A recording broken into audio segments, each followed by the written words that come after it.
Welcome to B A Karekar YouTube channel. आप सभी का स्वागत है आपके अपने YouTube channel B A Karekar में। मैं शिवम शुक्ला आप सभी दोस्तों का हार्दिक स्वागत करता हूं। दोस्तों, आज के वीडियो में हम बात करेंगे दिनकर क्या सौंदर्य के उपासक कवि हैं, क्या नहीं है, इस पर हम चर्चा करेंगे। जैसा कि आपको पता होगा, इससे पहले हमने बात करी थी निराला की अलंकार योजना पर। ठीक है, उसको हमने समझा था। तो अलंकार योजना निराला की एग्जाम में पूछा जाता है ये प्रश्न अधिकतर। ठीक है, साथ ही साथ तो हम उन प्रश्नों की सीरीज आपके सामने ला रहे हैं जो कि एग्जाम में पूछे जाते हैं। तो इसी के अंतर्गत दिनकर जी से प्रश्न पूछा जाता है अधिक मात्रा में कि दिनकर सौंदर्य के उपासक हैं, इस बात को स्पष्ट कीजिए। तो स्पष्ट करना है हमको, तो हम देखेंगे, उदाहरण के हिसाब से भी देखेंगे और अच्छे तरीके से आपको समझाने का प्रयास करेंगे। साथ ही साथ दिनकर जी जो है वो आपके बीए द्वितीय वर्ष हिंदी साहित्य पेपर 1 में आपके शामिल होते हैं। और मैं बात करूँ तो ये मोस्ट इम्पॉर्टेंट क्वेश्चन नंबर 4 है। इससे पहले 3 वीडियो या फिर 4 वीडियो अपलोड हो चुके हैं आपकी। मैं जो है 4 ही मानता हूँ, तो ये लेक्चर 4 है आपका। मतलब क्वेश्चन नंबर 4 है, मोस्ट इम्पॉर्टेंट क्वेश्चन नंबर 4 है। तो इन प्रश्नों को आप जो है एक नज़र देख लेंगे। 10-12 मिनट का वीडियो होता है, तो जाएंगे आप तो अच्छे तरीके से उसमें लिख के आएंगे, नंबर आपको मिलेगा अच्छा खासा। ठीक है, तो हिंदी साहित्य पेपर 1 बीए द्वितीय वर्ष यानी बीए सेकंड ईयर की मैं बात करूं, बीए सेकंड ईयर हिंदी साहित्य यानी हिंदी लिटरेचर पेपर 1। ठीक है, चलिए हम बात करते हैं कि क्या दिनकर जी सौंदर्य के उपासक हैं। दिनकर जी के बारे में अगर मैं बताना चाहूँ तो दिनकर जी छायावदोत्तर काल के जो है सशक्त हस्ताक्षर कवि हैं। अगर बात करें हम इनकी, तो ये बड़े ही ओज के कवि इनको कहा जाता है। दिनकर जी को किस कवि के नाम से हम जानते हैं? इनको ओज की कवि जानते हैं, क्योंकि इनकी रचनाओं में राष्ट्रीय चेतना, प्रगतिवादी चेतना, सौंदर्य भावना, क्रांति एवं विद्रोह की हुंकार दिखाई पड़ती है इनकी रचनाओं में, जो हम देखेंगे। ठीक है, दिनकर की अगर मैं बात करूं तो ओजस्वी और तेजस्वी वाणी का मैं बात करूं तो बहुत ज़्यादा इनमें जो है ऐसी वाणी पा करके कविता क्या हो जाती है, लगता है कि कविता बोलने लगती है, कविता प्राणवंत हो जाती है अगर हम हिंदी भाषा में कहें। इनकी कविताओं में वीरता, आक्रोश, स्वाभिमान और क्रांति का विद्रोह स्वर प्रमुखता से मुखरित आपको देखने को मिलता है। छायावाद में अगर देखें, छायावाद की बात करें तो प्रेम और सौंदर्य में निमग्न होकर अपने वास्तविक कर्तव्य से विमुख हुए जनमानस को प्रबोधित करते हुए दिनकर जी सारी बातें कहते हैं। ठीक है, उसी में एक इनका दोहा आता है, मतलब दोहा नहीं, इनकी एक पंक्ति आती है कि हो कहाँ अग्निधर्मी नवीन ऋषियों, जागो कुछ नई आग नूतन ज्वाला की सृष्टि करो। ये मतलब सबको जगाते हैं, सबकी बातों को, मतलब ऐसे कहते हैं कि लोग जो है रक्षा करने के लिए, जैसे आज़ादी के लिए दौड़े, क्योंकि उस समय आज़ादी ज़्यादा थी और विभिन्न प्रकार के आंदोलन चल रहे थे। ठीक है, शीतल प्रसाद से ऊंच रहे हैं जो उनकी मखमली सेज पर चिनगारी की बिष्ट करो। इस प्रकार से दिनकर जी कहते हैं। दिनकर जी कुल मिलाकर के छायावादोत्तर काल के सशक्त हस्ताक्षर हैं। इनकी कविताओं में विशुद्ध मानवतावादी चेतना निहित है। ठीक है, इनकी रचनाओं में मैं बात करूं तो इनकी रचनाओं में क्या है, इनकी रचनाओं में राष्ट्रीय स्वर सर्वोपरि है। ठीक है, इनकी रचनाओं में और भी बहुत सारी चीज़ें हैं। राष्ट्रीय चेतना, राष्ट्रीय भावना में मतलब दिनकर की राष्ट्रीय भावना में क्रांति का स्वर भी सर्वप्रमुख मिलेगा आपको जहाँ भी देखेंगे आप। ठीक है, प्रेम भावना का भी प्रकाशन हुआ है। अब हम बात करते हैं इनकी, जो मोस्ट इम्पोर्टेंट हमने बताया था ये पेपर में। ठीक है, दिनकर सौंदर्य के उपासक है, इसको स्पष्ट करेंगे। ठीक, चलिए हम शुरू करते हैं। तो ये तो हमने सारी मूलभूत बातें बताई थी दिनकर जी के बारे में, क्या क्या इनकी रचनाओं में मिलता है, क्या क्या नहीं मिलता है, कौन कौन से लक्षण मिलते हैं, वो सारी चीज़ें हमने समझी। देखिए, दिनकर जी के मैं अगर सौंदर्य की बात करूं उपासक की, तो देखिए यहाँ पे दिनकर जी जो थे यानी रामधारी सिंह दिनकर, रामधारी सिंह दिनकर की रचनाओं का समग्र अवलोकन करने पर ज्ञात होता है कि वे सौंदर्य तत्व को व्यापकता एवं समग्रता के साथ अंकित करने में सफल हुए हैं।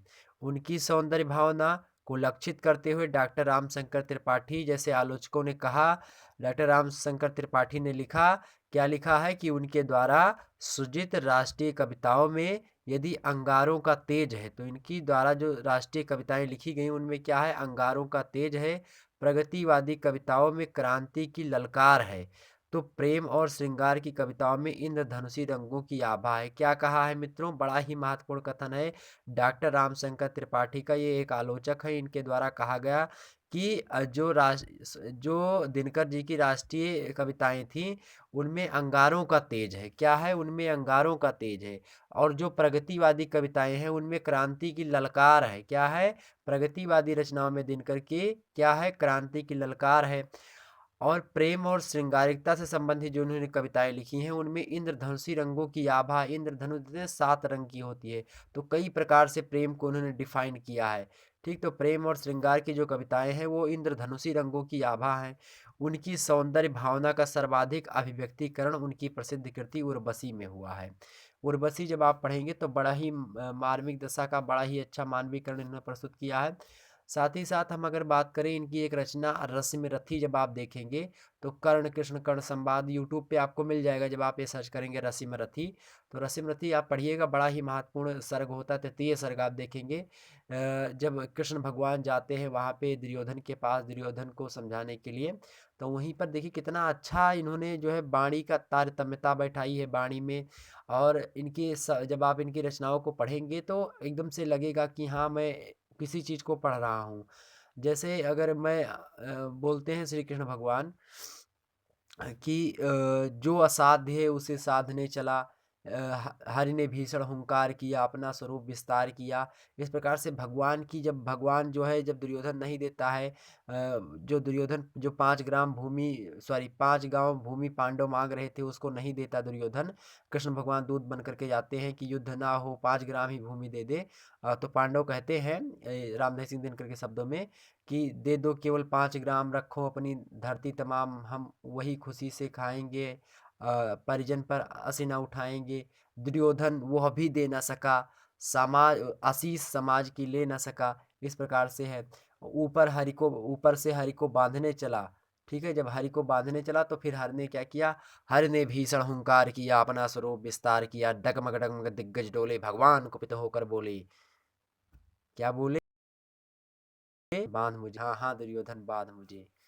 यह देख खेल, मतलब अपनी विस्तारवादी, मतलब जो विस्तार उनका, भगवान बड़े रूप धारण किए, एकदम से बड़ा हो गए भगवान, मतलब कि उनके 4 भुजाएं, शंख चक्र पद्म माला विभूषितम, भगवान मतलब इस प्रकार से एकदम से बन गए। अब दुर्योधन वहां से तुरंत हट गया। ठीक है, तो यही सारी चीजें, इसका मार्मिक जब आप पढ़ेंगे रसमरती, मजा आ जाएगा एकदम से। किसकी रचना है? तो दिनकर जी की रचना है। तो कुल मिलाकर के दिनकर जी हर एक क्षेत्र में, जिस क्षेत्र में इन्होंने रचनाएं की है उस क्षेत्र में महारत हासिल करी है। ठीक है। कवि की मान्यता है मित्रों कि सौंदर्य में इतना आकर्षक होता है कि उसके सम्मुख बड़े से बड़ा योद्धा भी विनत हो जाता है। प्रेम एक ऐसी वस्तु है, प्रेम एक ऐसा जो है अस्त्र होता है जो कि हर एक पुरुष को, हर एक जो है ऐसे व्यक्ति को क्या कर देता है? एक कटाक्षों से अपने पराजित कर देता है। जैसे कि मैं बात करूं, अगर कोई स्त्री हो तो कितना भी बलशाली कोई व्यक्ति हो, उसको हरा देगी। कैसे हरा देगी? अपने कटाक्षों से। कटाक्षों मतलब नैनों के तेज से, नैनों के बाण से अपने। किस प्रकार से? अभी आगे एक उदाहरण हम समझेंगे, उसमें आपको सही से समझाएंगे। योद्धा भी विनत हो जाता है। कवि ने सौंदर्य के 2 आश्रय स्वीकार किए हैं, कामिनी और कुसुम। कामिनी और कुसुम 2 सौंदर्य के क्या है? आश्रय सिद्ध किए हैं। ठीक है, एक तो काम भावना होती है कामिनी, और एक कुसुम यानी पुष्प से लिया आता है यहाँ पे तात्पर्य, मतलब एक जो है लौकिक अलौकिक, पारलौकिक, इस प्रकार का प्रेम। दिनकर की सौंदर्य भावना को उजागर करती हुई उर्वशी काव्य की निम्नांकित पंक्तियां अवलोक्य हैं। उर्वशी जो है एक इनका महाकाव्य है, उसमें अगर देखें तो उसकी पंक्तियां थी, एक सबसे महत्वपूर्ण पंक्ति है के बीच में क्या होता है? प्रेम हो जाता है। तो उर्वशी उन राजा से क्या कहती है? एक पृथ्वी के राजा थे, ठीक है, उनका नाम नहीं ध्यान में हमारे आ रहा है, लेकिन बड़े ही फेमस राजा थे, पुरुरवा। तो राजा पुरुरवा जो थे वो पृथ्वी के राजा थे, मतलब पृथ्वी पर राज करते थे। और जो उर्वशी थी वो नृत्यांगना थी, मतलब वो थी परी थी, यहाँ की इंद्र के दरबार की। अब वो एक बार विचरण कर रही थी तो उर्वशी ने इनको देखा, राजा पुरुरवा को अच्छे लगे राजा पुरुरवा। राजा पुरुरवा ने उर्वशी को भी देखा। दोनों लोगों में क्या हुआ? आंखें मिली। तो कहत नटत रीझत खिजत मिलत खिलल लज्जियात भरे भवन में करत है नैनन से बात। नैनों के माध्यम से बातें हुई बिहारी जी के दोहे के माध्यम से। और क्या हुआ? प्रेम भावना बढ़ी। अब वो उर्वशी नीचे आई, दोनों में बातचीत होने लगी, बातचीत हुई, फिर दोनों लोग मतलब आपस में सेट हो गए। ठीक है, उसके बाद में क्या हुआ? पुरुरवा से के सामने शर्त रखी उर्वशी ने। क्या शर्त रखी? कि जो है अगर मुझे अगर तो जो है अगर तुम नंगा देख लेते हो या फिर मैं तुम्हें नंगा अगर देख लूँगी तो मैं चली जाऊँगी। और उनके भेड़ के बच्चे भी 2-3 1-2 थे। तो कहा कि अगर इन भेड़ के बच्चों को भेड़ के बच्चे अगर हमारे अगर नहीं मतलब कहीं पे गुम हो जाते हैं तो भी मैं चली जाऊँगी। इस प्रकार से 3-4 वादे किए। उन्होंने कहा ठीक है सब मानेंगे। राजा ने कहा ठीक है। फिर क्या हुआ उसी को बात को लेकर यहाँ पे लिखा गया। देखिए रामधारी सिंह दिनकर जी लिखते हैं कि मर्तिमानों की विजय का तूर्य हूँ मैं। उर्वशी से कहते हैं पुररवा राजा कि मर्तिमानों की विजय का तूर्य हूँ मैं, उर्वशी अपने समय का सूर्य हूँ मैं। उस उर्वशी मैं अपने समय का सूर्य हूँ क्योंकि राजा पुररवा चक्रवर्ती सम्राट के थे। राजा पुररवा जो है वो चक्रवर्ती सम्राट थे, मतलब हर एक राजा उनको कर दिया करते थे। तो वही कहते मर्तिमानों की विजय का तूर्य हूँ मैं, मतलब हर एक राजाओं पर विजय प्राप्त करने वाला हूँ। उर्वशी अपने समय का सूर्य हूँ। जैसे सूर्य सभी पृथ्वी पर समान रूप से प्रकाश करता है, उसी प्रकार से मैं सम्राट था, हर एक राजा से टैक्स वगैरह लिया करता था। अंधतम के भाल पर पावक जलाता हूँ। क्या? अंधतम के भाल पर पावक जलाता हूँ, मतलब हर जगह पे जो है मैं अग्नि जलाता हूँ, हर जगह पे मतलब मेरा ही प्रकाश होता है। कहने का आशय ये है। बादलों के शीश पर सेंधन चलाता हूँ, मतलब एकदम से अतिशयोक्ति है यहाँ पे। बादलों के शीश पर क्या जलाता हूँ? सेंधन चलाता हूँ। पर न जाने बात क्या है, इंद्र का आयुध पुरुष जो झेल सकता है, मतलब इंद्र का जो वज्र होता है वो भी मैं झेल सकता हूँ, इतनी ताकत मेरे अंदर है उर्वशी। राजा पुररवा कहते हैं उर्वशी से कि हे उर्वशी, कि इंद्र का आयुध आयुध पुरुष जो झेल सकता है, इंद्र का वज्र जो जो झेल सकता है, मतलब इंद्र का वज्र मैं सहन कर सकता हूँ अगर वो प्रहार करे मेरे ऊपर पूरी शक्ति लगा करके। सिंह से बाहें मिलाकर खेल सकता है, मैं सिंह से कहूँ तो बाहें मिलाकर मतलब सिंह से लड़ जाऊं, कुछ नहीं होगा मुझको। तो इंद्र का आयुध परश जो झेल सकता है, सिंह से बाहें मिलाकर खेल सकता है। फूल हो जाता, शक्ति के रहते निरुपाय हो जाता, वृद्ध हो जाता सहज बंकिम नयन के बाण से, जीत लेती रूप से नारी उसे मुस्कान से। मतलब ये कहते हैं कि जो सिंह से बाही मिला करके खेल सकता है, सिंह को मतलब सिंह के साथ खिलवाड़ कर सकता है, ठीक है, सिंह से लड़ सकता है और इंद्र का वज्र झेल सकता है। फूल के आगे वही असहाय हो जाता। फूल के मतलब तुम्हारे आगे एक कोमल ऐसे कली हो तुम, उस तुम्हारे आगे मैं निरुपाय हो जाता हूँ। कहने का आशय उनका था कि उर्वशी मैं तुमको देखता हूँ, तुम्हारे आगे मैं निरुपाय हो जाता हूँ। कोई मेरा सारा जो अपने समय का तूर्य था वो सब खत्म हो जाता है। ठीक है। शक्ति के रहते निरुपाय हो जाता, मतलब मेरे पास शक्ति तो बहुत है लेकिन फिर भी मैं शक्तिहीन हो जाता हूँ, शक्ति क्षीण हो जाती है मेरी सभी, निरुपाय हो जाता हूँ तुम्हारे सामने आने के बाद। उर्वशी से कहते हैं राजा पुररवा। वृद्ध हो जाता सहज बंकिम नयन के बाण से। उर्वशी जब तुम अपने तिरछी निगाहों से हमको देखती हो, अपने कटाक्षों से हमको घायल करती हो, तो अपने तिरछी निगाहों से तो उनको उसको तिरछी निगाहों को कटाक्ष बोला जाता है हिंदी में। तो जब अपने कटाक्षों के बाण हम पर चलाती हो तो क्या होता है, मैं घायल हो जाता हूँ। और तुम किस प्रकार से जीत लेती हो? जब मुझे घायल कर लेती हो तो उसके बाद में जीत लेती रूप सी नारी उसी मुस्कान से। तो एक मुस्कान देती हो और मुस्कान देने के बाद में हमको क्या कर लेती हो? जीत लेती हो, मतलब हम पर विजय प्राप्त कर लेती हो। जो इंद्र का वज्र झेल सकता है, इंद्र के वज्र से नहीं हारता है, वो किससे हार जाता है? सहज बंकिम नयन के बाण से, मतलब तिरछी निगाहों से और मुस्कान से क्या हो जाता है? वो हार जाता है और शक्ति के होते हुए भी निरुपाय हो जाता है। उर्वशी से कहते हैं ऐसे कौन? राजा पुररवा, कि हे उर्वशी, इस प्रकार से तुम्हारा जो प्रेम जाल है वो मुझ पर फैला हुआ है कि ये मेरी दशा है इस समय।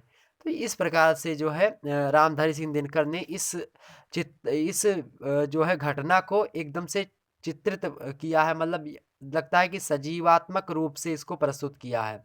ठीक है, ध्यान रखेंगे इतनी बात। तो यही था। अब देखिए इनकी इन रचनाओं से यह पता चलता है कि दिनकर जी सौंदर्य के कितने बड़े उपासक थे। आप देखिए